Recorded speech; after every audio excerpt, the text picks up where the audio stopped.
Hi, I'm Jo and I'm your online workstation assessor. We've done a series of videos which is aimed at people that are doing workstation assessments in-house.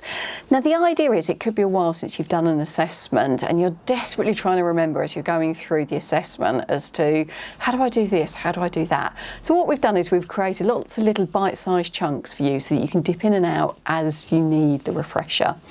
Today we're going to look at where you put the accessories on the desk so that you have the optimum working position.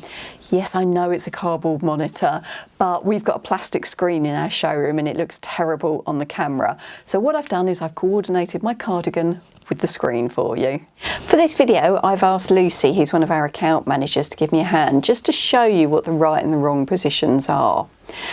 At the moment, she's displaying the classic stretch position. So the keyboard is a little bit too far away and the mouse, let's just put it over here. So if you go to use that mouse, you can see how much she's stretching for it.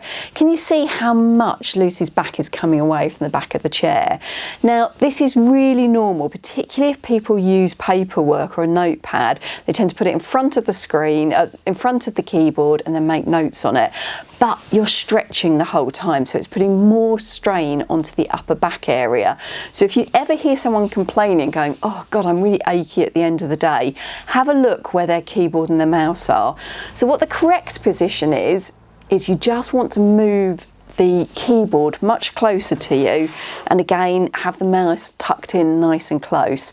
A classic way to be able to tell whether something's right is if you use the windscreen wiper method. So Lucy, if you just move your arm like that, both the keyboard and the mouse should be within that sweep, and that way you're not stretching at all. So you're taking your arms from this sort of position to this, which relaxes all the muscles in your upper back.